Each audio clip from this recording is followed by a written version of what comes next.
Que el tema que les dije hoy iba a ser tradición versus escritura. La semana pasada hablamos quién está sobre quién, la iglesia o la Biblia. Vimos bien claro quién está sobre quién. Y vamos a hablar de la tradición.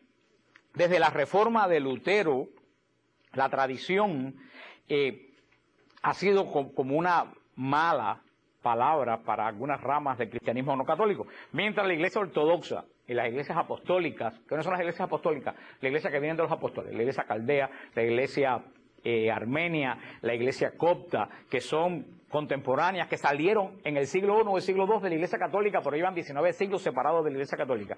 Mientras nosotros seguimos la palabra de Dios, como hablamos la semana pasada, que no somos el pueblo libro, somos el pueblo de ¿qué? De la palabra. La palabra para nosotros está contenida en el libro que vimos la semana pasada, cómo surge el libro, está contenido en el libro y es contenido en la tradición. Ahora, hay que saber qué cosa es tradición. La tradición que contiene la palabra de Dios es tradición con T mayúscula. ¿Por qué hay tradición con T mayúscula y hay tradición con T minúscula? Cuando se habla de tradición en la iglesia, no se habla de tradición con T minúscula, se habla de tradición con T mayúscula. ¿Cuál es la tradición con T minúscula? Tradición con T minúscula, dice el catecismo, que son cosas que aparecen en la iglesia, cultuales, litúrgicas, que aparecen hoy y que mañana no están. ¿Cómo qué? No sé, la novena de San Judas Tadeo, el rosario de la Divina Misericordia, yo qué sé, puede estar hoy y de aquí a 100 años, 200 años, ya no está ese practicando. Las procesiones, la romería de yo no sé qué, esas son tradiciones con T minúscula, tradicional, las tradiciones. Ahora, cuando se habla de tradición, no se habla con S, se habla en singular. No se dice las tradiciones, se dice la tradición. ¿Qué cosa es la tradición? Lo que recibieron los apóstoles del Señor o verbalmente y que no fue escrito. Esa es la tradición que se ha conservado en la iglesia y que nos lo dice Juan al final del Evangelio de San Juan, capítulo 20, versículo 25. Dice, hay además otras muchas cosas que hizo Jesús. Si se escribieran una por una, pienso que ni todo el mundo bastaría para contener los libros que se escribieran. Así termina el Evangelio de Juan. ¿Qué es el Evangelio de Juan? Si se fuera a escribir todo lo que dijo Jesús, no alcanzarían los libros del mundo. ¿Qué es lo que quiere decir Juan con eso? Que hay cosas que hizo Jesús que no se escribieron. Acuérdense que hablamos la semana pasada y vamos a ver la semana que viene cómo surgen los evangelios. Pero también les voy a poner un ejemplo. Aquí dice en el Evangelio de San Juan capítulo 21, versículo 17, cuando Jesús le pregunta a Pedro si lo ama en la tercera vez, le dice por tercera vez, Simón, hijo de Juan, ¿me quieres? Se entristeció Pedro de que le preguntase por tercera vez, ¿me quieres? Y le dijo, Señor, tú lo sabes todos, apacienta, tú sabes que te quiero. Le dice Jesús, apacienta mis ovejas. En verdad te digo que cuando eras joven tú mismo te ceñías e ibas donde querías, pero cuando llegues a viejo extenderás tu mano y otro te ceñirá y te llevará a donde tú no quieres. Con esto indicaba la clase de muerte con que iba a glorificar a Dios. Dicho esto, le dijo a Pedro, sígueme. Pedro se vuelve y ve siguiéndoles detrás al discípulo a quien Jesús amaba, que además durante la cena había recostado en su pecho y le había dicho: Señor, ¿quién es el que te va a entregar? Bueno, no dice que es él, pero la verdad que no deja todos los rastros para saber que es él. Viéndolo Pedro dice a Jesús: Señor, ¿y este qué? Jesús le respondió: si quiero que se quede hasta que yo vengo, ¿a ti qué te importa? Tú sígueme. Para ustedes vean que a veces que es peligroso preguntarle a Jesús lo que no te corresponde. Pero ¿qué quiero poner esto? ¿Qué quiero poner esto? Jesús con los 12 apóstoles, ¿qué le dice? ¿Qué le dice Jesús a Pedro? Sígueme, pero no sígueme como le dijo las 3 veces. Evidentemente le dijo: ven conmigo a otro lugar. ¿Por qué? Porque dice que Pedro se volvió y vio que venía Juan, a quien nadie lo había invitado. Imagínense la idea. Jesús le dice 3 veces a Pedro: apacienta mis ovejas, apacienta. Pues sígueme. Jesús caminando ¿con quién? Con Pedro. ¿Y atrás quién siguió? Juan. Y Pedro, como siempre, todavía no ha llegado Pentecostés, siempre Pedro, que conectaba la lengua antes que el cerebro, le dijo: y este viene, ¿qué dijo Jesús? ¿A ti qué te importa? Tú sígueme. Ay, hermano. Ay, hermano. ¿A ti qué te importa? Tú ocúpate de lo tuyo. ¿Qué es lo que quiere decir? Que Jesús y Pedro se retiraron a un lugar aparte. No sabemos qué tiempo estuvieron juntos. Ahora viene la pregunta: ¿qué habrán hablado Jesús y Pedro? No sabemos qué tiempo. A lo mejor estuvo hasta el día de la ascensión. ¿Qué habrán hablado Jesús y Pedro? Yo me imagino, solamente que cabe la imaginación, yo me imagino, si Jesús acaba de confirmar a Pedro pastor de la iglesia, Jesús estaría dándole instrucciones a Pedro de cómo llevar la iglesia, cosa que aquí no está registrado. Eso que dice Jesús, y hay muchas veces que no está registrado, se conservó en la tradición de la iglesia. Dice el número 83 del Catecismo de la Iglesia: la tradición como T mayúscula es la que viene de los apóstoles y de los que estos escribieron de las enseñanzas del ejemplo de Jesús y lo que reveló el Espíritu Santo. En efecto, la primera generación de cristianos no tenía aún el Nuevo Testamento escrito, y el Nuevo Testamento mismo atestigua el proceso de la tradición viva. Es preciso distinguir de entre las tradiciones teológicas, disciplinares, litúrgicas o devocionales nacidas en el transcurso del tiempo en las iglesias locales. Solo a la luz de la gran tradición, aquellas pueden ser mantenidas, modificadas o también abandonadas bajo la guía del magisterio de los apóstoles. Está claro lo que es tradición y lo que es tradiciones. El pueblo de Israel, el pueblo de Dios, el pueblo de Dios también tenía, el pueblo del primer pacto, el pueblo judío tenía la Biblia escrita. ¿Cuál era la Biblia escrita de los antiguos judíos? El Antiguo Testamento, pero también tenía tradiciones. El pueblo judío tenía tradiciones. Le voy a poner un ejemplo, y no lo busquen, lo pueden ver en el libro de los Números, capítulo 21, versículo 14. ¿Es palabra de quién? De Dios. Oye lo que dice. Por eso dice en el libro de las guerras de Yahvé. Le pregunto a ustedes, ¿ustedes han oído alguna vez un libro de la Biblia que se llama el libro de las guerras de Yahvé? No, sin embargo, el libro de Números lo menciona como palabra de Dios. ¿Dónde estaba el libro de las guerras de Yahvé? En la tradición.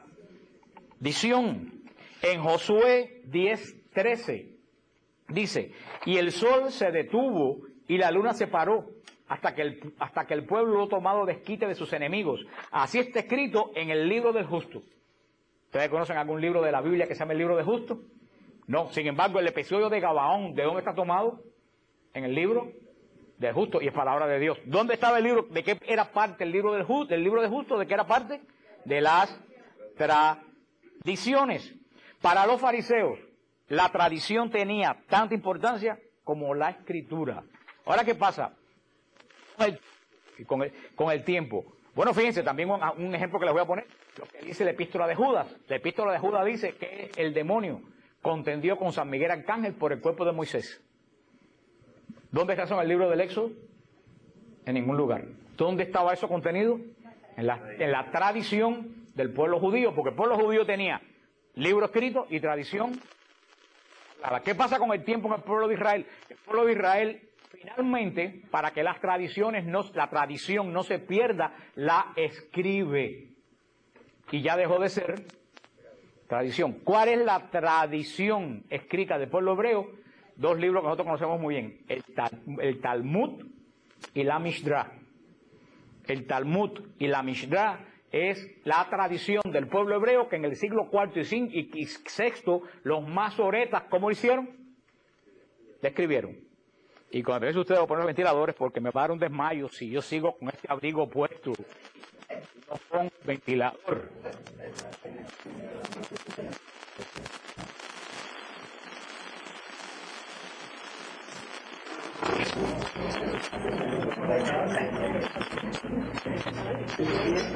Ahora bien, hoy en día, ustedes pueden decir, ¿dónde está la tradición en la Iglesia Católica? Le voy a poner un ejemplo de tradición en la Iglesia Católica. La gente que pregunta, ¿dónde está escrita en la Biblia la asunción de la Virgen María? No está en la Biblia. ¿Dónde está? En la tradición, con T mayúscula, de la Iglesia. ¿Dónde está la muerte de San José? ¿Dónde está la muerte de Pedro, la muerte de Pablo, la muerte de Lucas, que no está en la Biblia? ¿Dónde está? En la tradición, con T mayúscula. Hoy en día podemos decir que en la Iglesia ya no queda tradición oral. ¿Por qué no queda tradición oral? Porque pasó como en el pueblo judío. ¿Qué pasó en el pueblo judío con la tradición oral?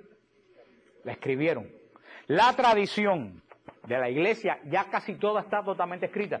¿Dónde está escrita la tradición de la Iglesia? A través de los concilios, a través de los dogmas. Y el último ejemplo de tradición escrita de la Iglesia que tenemos, el Catecismo de la Iglesia Católica. Porque la tradición con T mayúscula está ligada al magisterio de la Iglesia. Y ya hoy en día podemos decir que casi no queda, así como los judíos pusieron su tradición en el Talmud y en la Mishnah, que para los judíos el Talmud tiene casi categoría de la misma Biblia. Nosotros tenemos nuestra tradición escrita, ¿qué le predica? ¿Qué le predica a los corintios? ¿Qué le predica? Tradición que él recibió. ¿De quién? De los apóstoles. Cuando Pablo fue a Jerusalén a ver los apóstoles no le dijeron, mira Pablo, aquí están los 4 evangelios, vete y predica. Los apóstoles le dieron a Pablo verbalmente la tradición de la buena nueva. Y esa tradición Pablo dice a los corintios, me alegro que ustedes guardan las tradiciones. ¿Se acuerdan la semana pasada en 1 Corintios 15? Dice, os alabo porque guardáis en todos las tradiciones que yo os he enseñado. Pero si no la guardan conforme a como yo se las he dicho, han creído en vano. Ahora una cosa muy importante. Tan, taran, tan. ¿Qué cosa es necesario para que haya tradición? A ver, el viaje del año que viene de los 15 días se lo doy gratis a quien diga. ¿Qué es lo que hace falta para que haya tradición? Eso es tradición, pero ¿qué hace falta para estar seguro de la tradición? Porque hiciste trampa porque leíste, María, no te ganaste el viaje. Pero lo dijo bien. Me hicieron truco. Vamos a hacer negocio por ti. Para que haya tradición tiene que haber sucesión. Si no hay sucesión, no hay tradición. ¿Por qué? Porque la tradición se transmite de persona a persona. Y eso forma la sucesión. ¿Por qué muchas iglesias protestantes no tienen tradición? Porque no tienen sucesión. ¿Alguien me puede decir, el pastor de Alfa y Omega, de quién es sucesor? ¿O el pastor de Jesucristo el Todopoderoso, de quién es sucesor? ¿De la carreta donde trabajaba? No hay sucesión. Al no haber sucesión, no hay tradición. Ahora, ¿ustedes entienden eso? ¿Quién garantiza que la tradición de la iglesia es la tradición apostólica? La sucesión del obispo de Roma, del apóstol Pedro. Esa sucesión de 256 papas hasta Benedicto XVI, uno tras otro, garantiza que tanto el evangelio que tenemos como la tradición que recibimos es la misma que se ha transmitido de obispo en obispo, custodios de la fe. La palabra tradición en griego ¿Cómo se dice la tradición en griego? Es muy importante. Griego.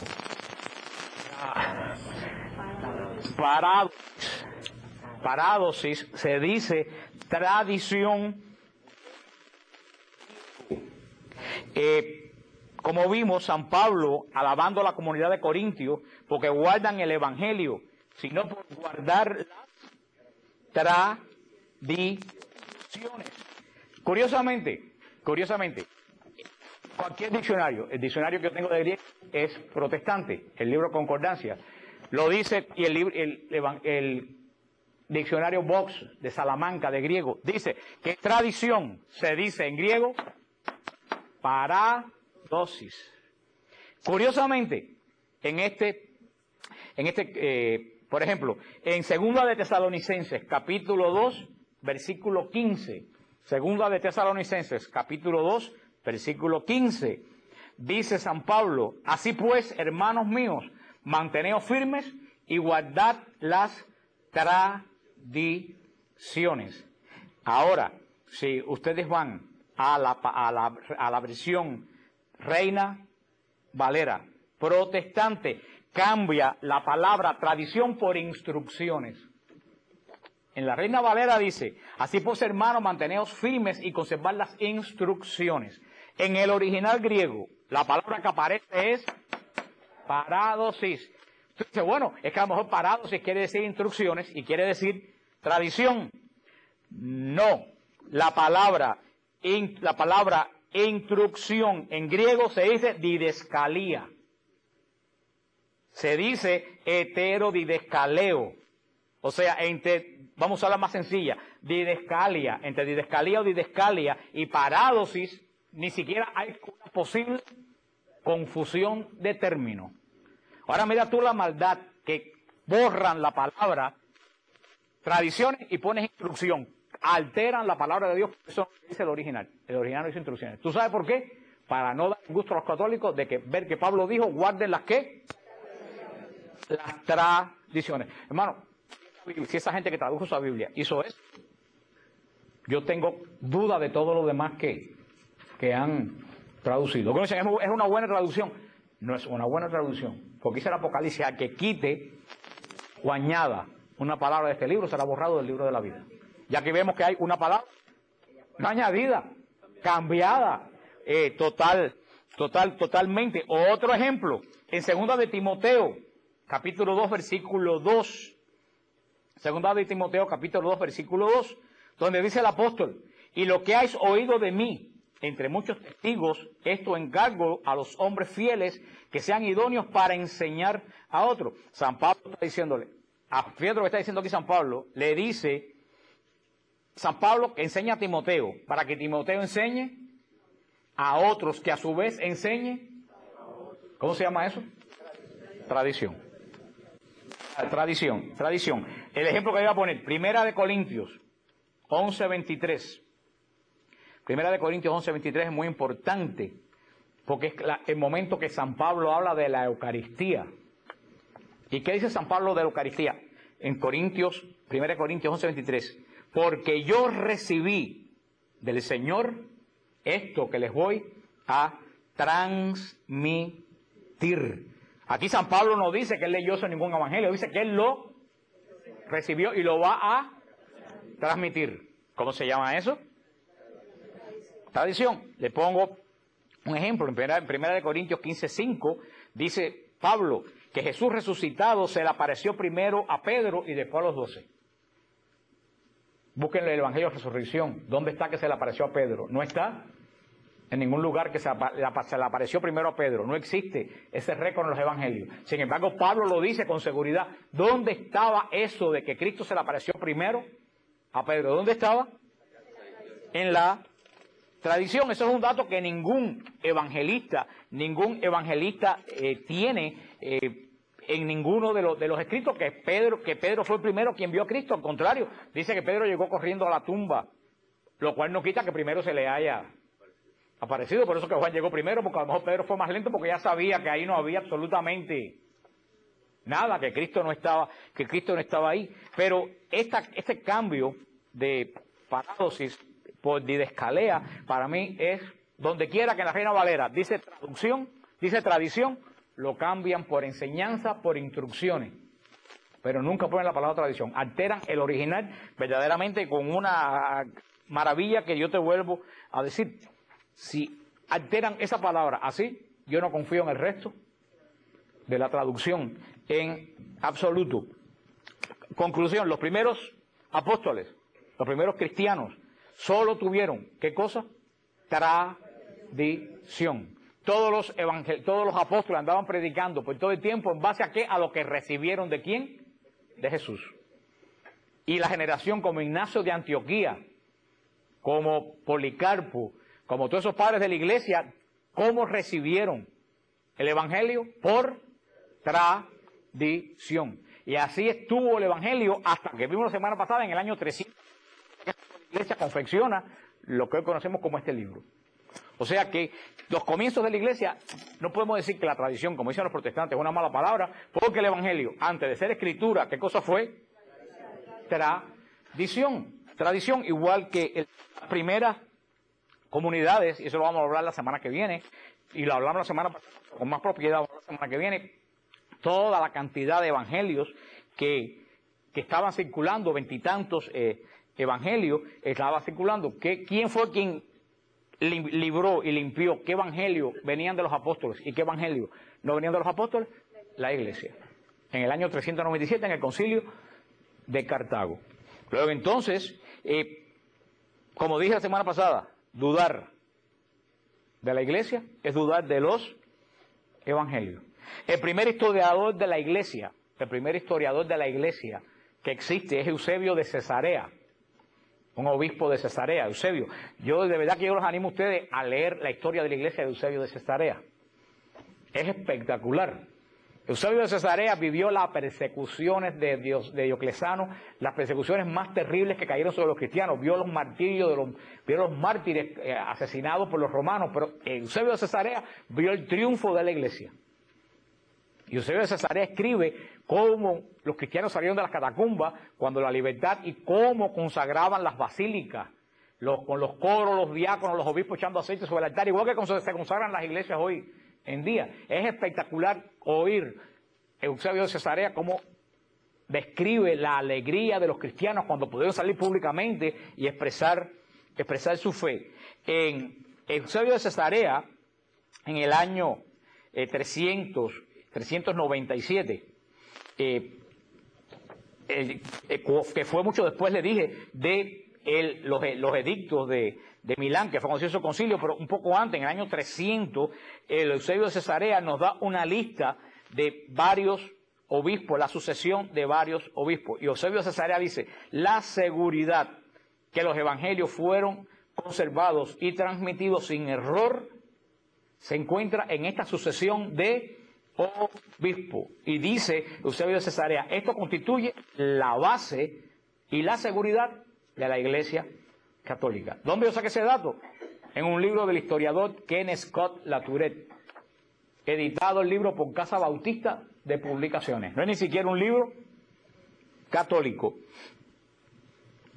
Algunas personas utilizan, hermanos, otras iglesias utilizan para rebatir las tradiciones, la palabra tradición en la iglesia, la primera de Timoteo, capítulo 3, versículo 15. ¿Qué dice 1 Timoteo, capítulo 3, versículo 15? Y si no fuera tan presto, para que sepas cómo te conviene conversar en la casa del Dios vivo, que es en la casa de Dios, que es la iglesia del Dios vivo. Eso lo vimos la semana pasada. Dice bien claro Pablo que la columna y la base de la verdad, ¿quién es? La iglesia. Te van a presentar, las personas de otras denominaciones, te van a presentar versículos de San Pablo donde dice vanas tradiciones, malas tradiciones. Tenemos que volver a recapacitar algo. Por ejemplo, el versículo Colosenses capítulo 2, versículo 3, lo utilizan mucho, que San Pablo dice que las tradiciones no sirven. Entonces uno tiene que, cuando llegue a casos como ese, uno tiene que reflexionar. Recuérdense lo que les he dicho. Un texto fuera de contexto, ¿qué cosa es? Un pretexto. Tú no puedes coger un texto y decir, dice Colosenses 2, 3, tal cosa. Tú tienes que decir, espera. Frena. ¿Dónde está eso? Colosenses, capítulo 2. Vamos a leer el capítulo 2 completo y ver de qué habla el capítulo 2. Porque se puede sacar un versículo y dar de ahí el sentido que tú quieres. Y dice Pedro y la iglesia, tú no puedes cambiar la palabra de Dios. Tú tienes que ver qué cosa es lo que estaba diciendo la persona que escribió las escrituras.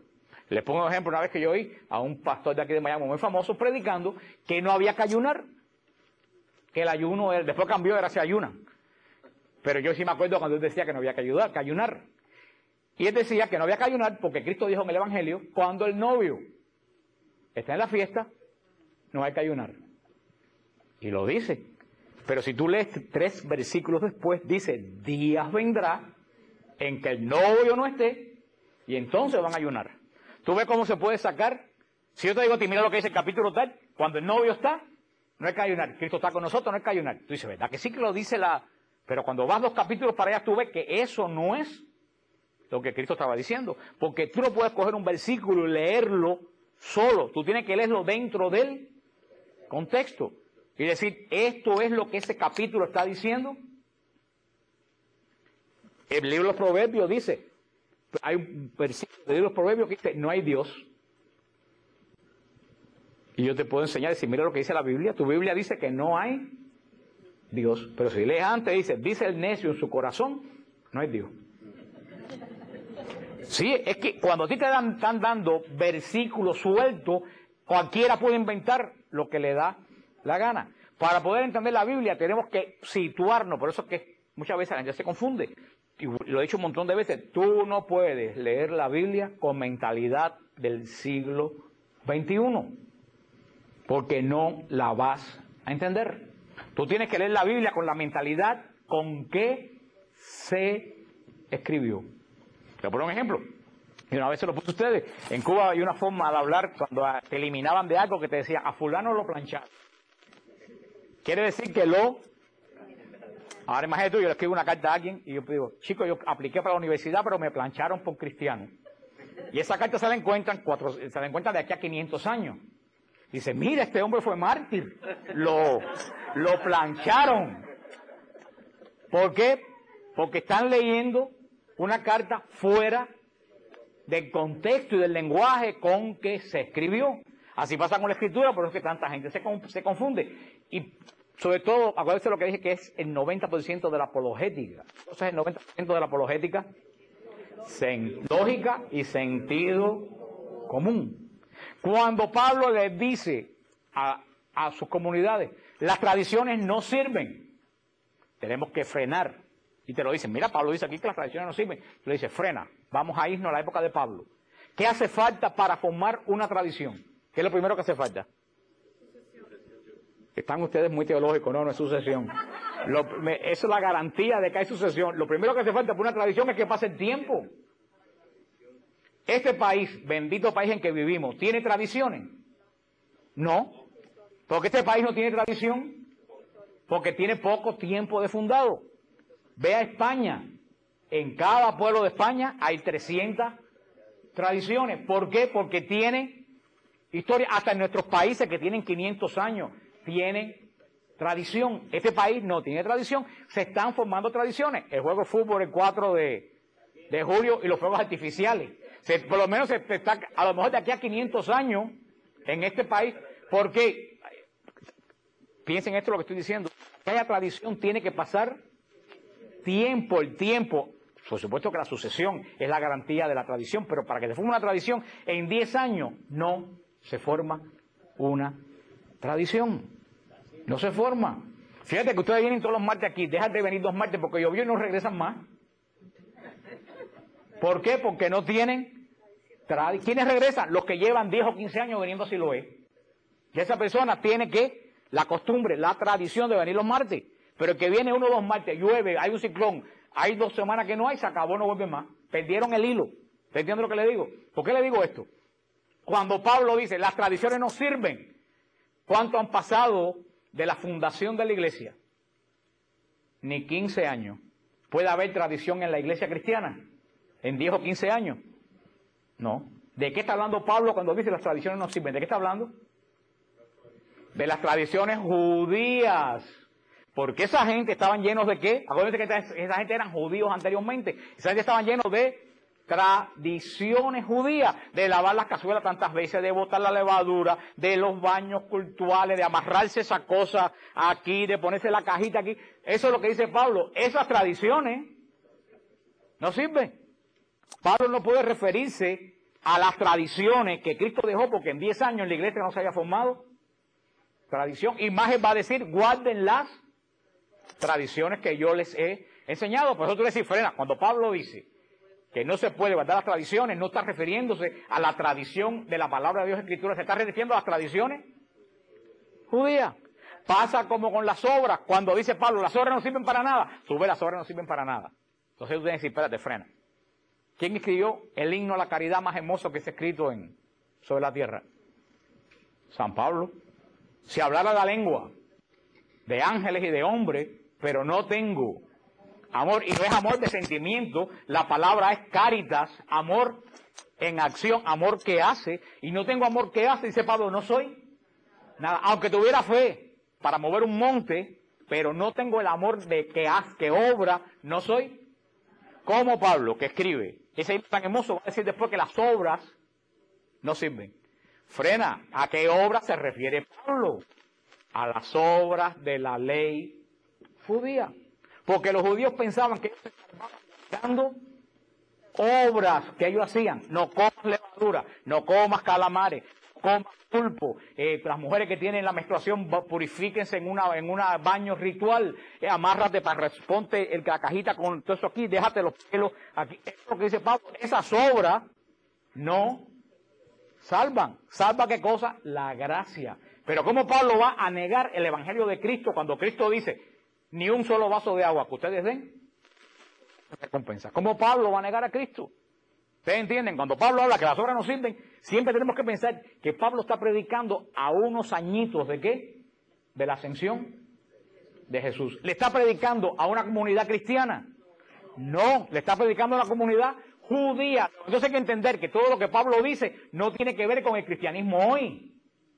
Nosotros vemos sí porque estamos 21 siglos después del cristianismo, pero Pablo no está hablando con un background de gente como nosotros. Pablo está hablando con una gente de background ¿qué? Judío. Por eso todo lo que se refiere Pablo no es a la iglesia católica que todavía ni existía, empezaba a existir. Pablo se está refiriendo a... Lo que pasa es que te lo presentan de tal forma que tú dices, ¿verdad que sí? Porque ahora, ¿por qué? Porque tú tienes 21 siglos de cristianismo, pero esa gente tenía cero. Porque la mayoría de esas iglesias venían de judaísmo, eran gente que eran cristianos hace 2 o 3 años, ni tenían tradición. ¿Usted entiende lo que le quiero decir? Uno no puede tomar las cosas como te las presentan, porque te aturdes porque tú no estás aplicando a lo que te están diciendo, ¿qué cosa? El sentido común, que dice alguien que es el menos común de los sentidos. ¿Ustedes entendieron eso? San Cipriano, padre de la iglesia. Mira cómo le da nombre al padre de la iglesia, le dice San Ignacio de Antioquía, San Policarpo, San Justino, mártir, Eusebio de Cesarea y ahora San Cipriano. San Cipriano, que es uno de los santos ilustres de la iglesia, escribe en el año 255 de nuestra era. Jesús edificó la iglesia sobre uno solo. Y aunque después de la resurrección les dio a todos los apóstoles igual potestad, sin embargo, para manifestar la unidad, dispuso con su autoridad que el origen de la misma unidad se iniciara en uno solo, en Pedro. Eso lo dijeron en el año 255 de nuestra era. ¿Esa es una forma, no es una forma católica de hablar? Ignacio de Antioquía, ya el padre de la iglesia conocido de nosotros, en la carta a los tralianos, no a los australianos, a los tralianos, decía, donde no hay obispo, presbítero ni diácono, no hay iglesia. Punto. En el año 107 de nuestra era. Como decía el teólogo que le dije la semana pasada, protestante Robert Brown, decía, cuando miramos a la iglesia primitiva, todas las direcciones apuntan a Roma.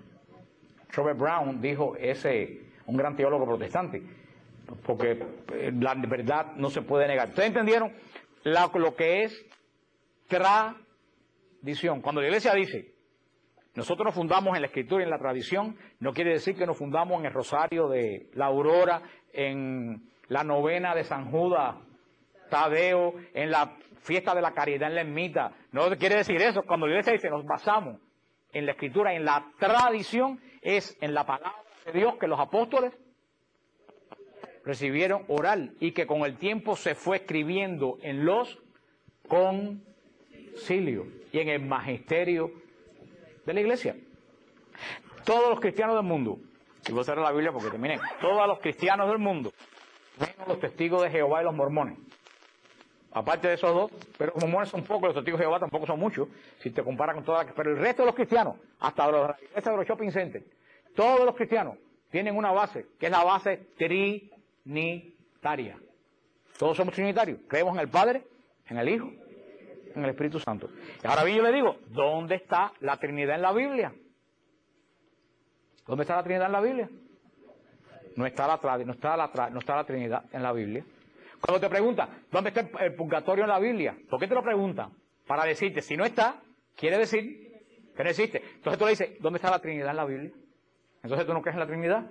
Sí, yo creo en la Trinidad. Y nadie está puesto a pensar, ¿y por qué tú crees en la Trinidad si en la Biblia no está? ¿Tú sabes por qué tú crees en la Trinidad a pesar que no está en la Biblia? Porque la Iglesia la definió en los concilios basándose en la tradición. Sí, hermano, si tú quitas la Iglesia Católica, no queda nada del protestantismo.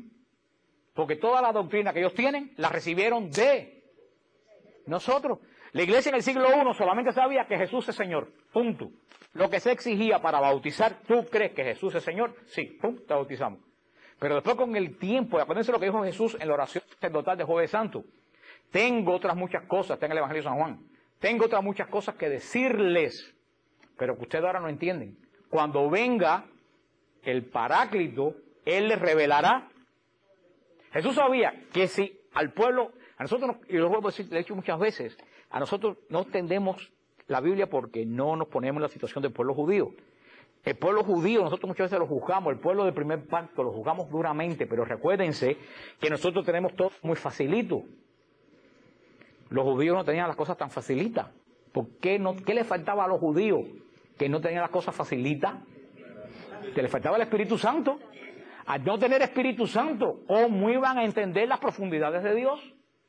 Vete a uno de la calle y háblale de los misterios de Dios que no ha recibido el Espíritu Santo, a uno de cualquiera por ahí en el siglo XXI. ¿Tú crees que te entiende?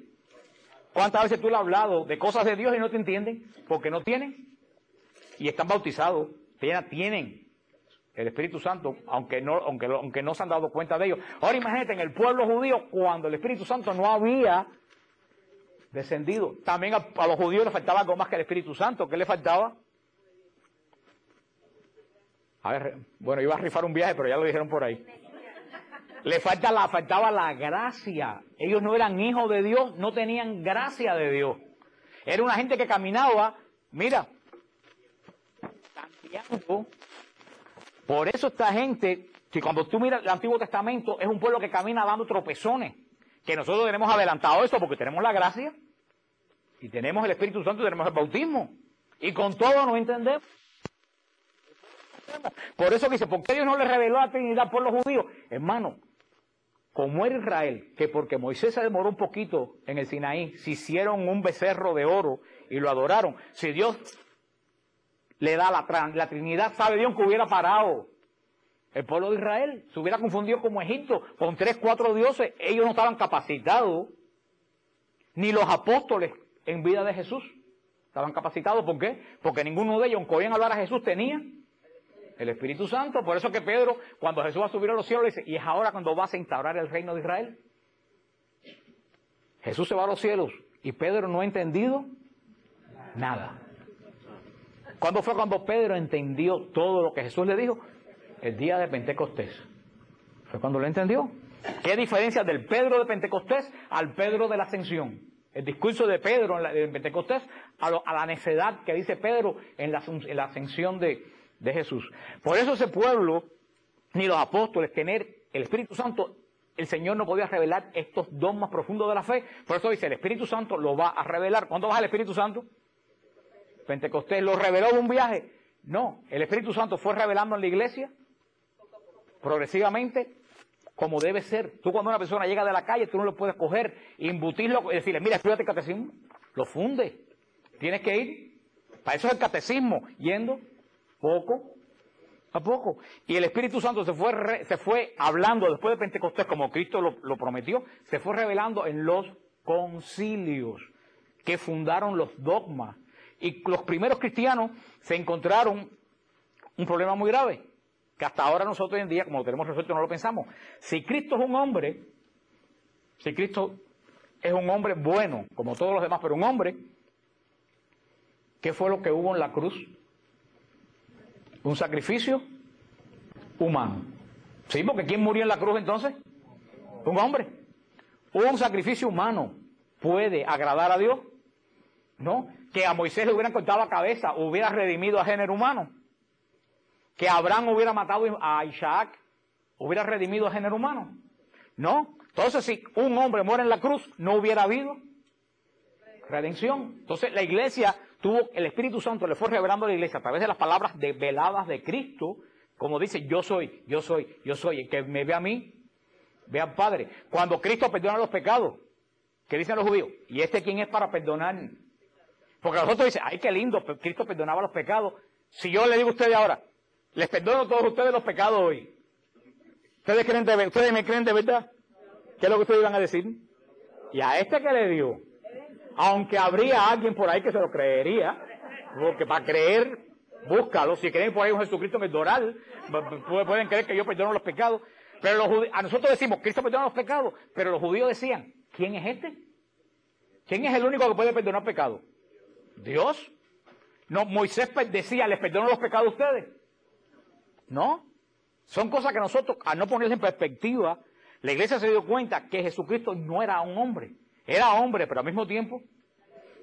Entonces en el concilio de Éfeso declara la divinidad de Cristo. Verdadero Dios, verdadero hombre, como lo pone en el credo. Igual, fíjate lo que dice en el credo. Creo en un solo Señor, Jesucristo, Hijo único, nacido antes, Dios de Dios, luz de luz. ¿Qué dice ahora? Dios verdadero de Dios verdadero. Hermano, hay una teología profunda y preciosa. Lo que pasa es que como lo decimos repitiendo como cotorra todos los domingos, Dios de Dios, luz de Dios, luz de luz, Dios verdadero de Dios verdadero. Eso que ustedes están diciendo es lo que escribió el concilio de Éfeso. Engendrado, no creado. Nadie lo creó. No es lo mismo engendrar que crear. Fíjate lo que dice ahora. De la misma sustancia del Padre. Hermano, eso fue el concilio. Ahí fue la declaración de la divinidad de Cristo. Sin embargo, lo decimos todos los domingos, como cotorre, nadie se ha sentado a leer el credo poco a poco y decir, wow, mira lo que está diciendo. Hermano, esas son palabras profundas. Y se declaró la divinidad de Jesucristo. Pero después venía el problema. Entonces, Cristo dice, mi Padre y yo le mandamos, ¿quién es? Entonces, el Espíritu Santo. Viene entonces, ¿quién es el Espíritu Santo? ¿Qué clase de lío? San Pablo dice que habla. San Pablo dice que se pone bravo. San Pablo dice que tú lo puedes engañar. San Pablo dice que se pone triste. Esas son, ponerse bravo, ponerse triste. ¿Son características de qué? De un burro. No, de un ser humano. Entonces tuvieron que decir, entonces el Espíritu Santo es una persona, un ser humano, una persona. Persona es un término jurídico, es una persona. Pero cuando dice el hombre es templo del Espíritu Santo, entonces uno dice, bueno, ¿quién mora dentro de un templo? Para que haya un templo tiene que morar Dios. Si no hay un Dios, no hay templo. Y cuando ven que Cristo dice, cualquier ofensa se perdona, hasta contra mía, solamente la ofensa contra el Espíritu Santo. Entonces dice, si hay una blasfemia que no se perdona, entonces el Espíritu Santo tiene que ser Dios. Y en el concilio de Constantinopla pusieron en el credo, creo en el Espíritu Santo, Señor y dador de vida, que procede Padre del Hijo, que con el Padre y el Hijo, con los dos recibe la misma adoración y gloria. Es Dios. Y ahí somos trinitarios. 3 personas, un solo Dios. Pero ¿quién crea ese dogma? La Iglesia Católica. ¿Y quién lo reciben? Ellos. ¿Por qué reciben eso ellos? Por la Escritura. ¿Por qué reciben eso los protestantes? Por tradición que recibieron de nosotros. Entonces van a decir que la tradición, si ellos también han recibido la misma tradición que recibimos nosotros. ¿Ustedes entienden eso? Entiendan bien la palabra parábosis, de didascalea, que es la palabra que colaron ahí, que no va ahí, y la han colado 7 o 8 veces en las epístolas. La semana que viene se va a hablar por la historia de la Biblia Reina Valera, que casi nadie la conoce. Porque Casiodoro de la Reina escribió una Biblia con los libros deuterocanónicos y con notas, igual que la Iglesia, que la Biblia católica. Cipriano de Varela, que era un envidioso y un roñoso, cuando se murió Casiodoro de la Reina, cogió la Biblia de Casiodoro de la Reina, le quitó los libros deuterocanónicos, le borró las normas y le hizo estas alteraciones. Eso es historia y está escrito. Pero la Reina Valera que tienen hoy en día no es la que escribió. Por eso dice Reina Valera. La Biblia la escribió Casiodoro de la Reina, pero la alteró Cipriano de Valera. Vamos a hablar de eso la semana que viene. ¿Alguna pregunta sobre esto?